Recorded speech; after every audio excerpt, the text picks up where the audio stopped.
Hello, hello mga magandang araw. Ako nga pala si Praise, isang estudyanteng nanay na nag-aaral sa PUP Open University System o PUP OUS. Kasalukuyan na akong 4th year sa kursong BSBA Major in Human Resource Management. Sa last vlog ko din, ikinuwento ko sa inyo ang naging experience ko ng first year, first semester. Ngayon naman, itutuloy natin ang kwentuhan at ibabahagi ko ang naging experience ko ng first year, second semester. Noong second semester namin, iba pa ang setup noon. Wala pang cycle 1 at cycle 2. Ang gamit pa nga namin noon ay blocking system kung saan hinahati ang semester sa dalawang blocks. Kaya hindi sabay-sabay ang lahat ng subjects namin at para sa akin, mas manageable siya compare sa cycles.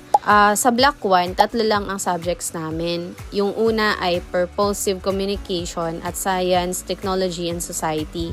Halos parehas lang yung experience ko sa dalawang subjects na to. Maraming essays, reflections, quizzes at exams. Hindi naman sila sobrang hirap, basta ginagawa mo lang ang requirements at active ka sa recitation dahil malaking bagay syempre ang recitation sa grades or overall grades nyo. Isa rin sa mga paborito kong subjects noon ay Living in the IT Era. Nagkaroon kami ng photo editing, paggawa ng infographics, at mga discussion tungkol sa computer at technology. Ang isa sa mga nagustuhan ko rito ay recorded ang lectures, kaya kapag may na-miss kang class, pwede mo itong balikan anumang oras. Pagdating naman sa block 2, mas dumami yung subjects namin kasi naging 4 na siya. Isa sa mga pinaka na-enjoy kong subjects ay NSTP2. Hindi lang kasi puro lecture dito. Madalas kaming magkaroon ng open forum tungkol sa stress, mental health, at iba pang experiences sa buhay. At nag-enjoy ako doon kasi healthy discussion siya. Parang naging safe space nga namin, or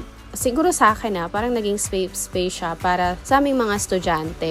Sumunod naman ang administrative and office management. Dito ko natutunan na hindi lang pala IMABINI ang dapat i-check. May mga professors din kasi na gumagamit ng Microsoft Teams sa announcements at assignments. Kaya tip ko sa mga incoming students, ugaliin ninyong tingnan pareho. Sa human resource management naman, dito ko unang naramdaman na mas dumadami na ang requirements. Marami kaming group activities at reporting, pero manageable naman dahil binigyan kami ng sapat na oras. Kaya hanggang maaari, huwag ninyong ipagpaliban ng mga assignments para hindi kayo makram. Syempre, nandyan din ang PATFIT o PE. Kailangan talagang gawin yung mga physical activities tulad ng jogging o running. Tapos, magsasubmit ka ng picture o video bilang proof. Nakakapagod minsan, pero at least napipilitan tayong mag-exercise. Charot.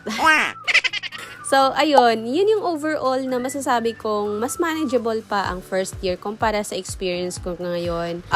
Nitong nagdaang third year. Kasi marami pa kaming general education subjects. Pero, huwag kayong magpaloko sa salitang minor ha. Dahil minsan, sila pa yung mas maraming requirements. Pero sa huli, sulit naman ang lahat. Kahit online ang setup ng PUP OUS, marami pa rin kaming natutunan or matututunan basta may effort at disiplina ka. So, ayun lang muna yung naging experience ko ng first year, second semester. Sa susunod na vlog, ikukwento ko na ang naging experience ko ng second year dahil doon ko na talagang naramdaman mas challenging kapag nadadagdagan ng level ang college life. Char. So, ayun lang. Thank you so much for watching at magkita-kita po tayo sa susunod na vlog. Bye!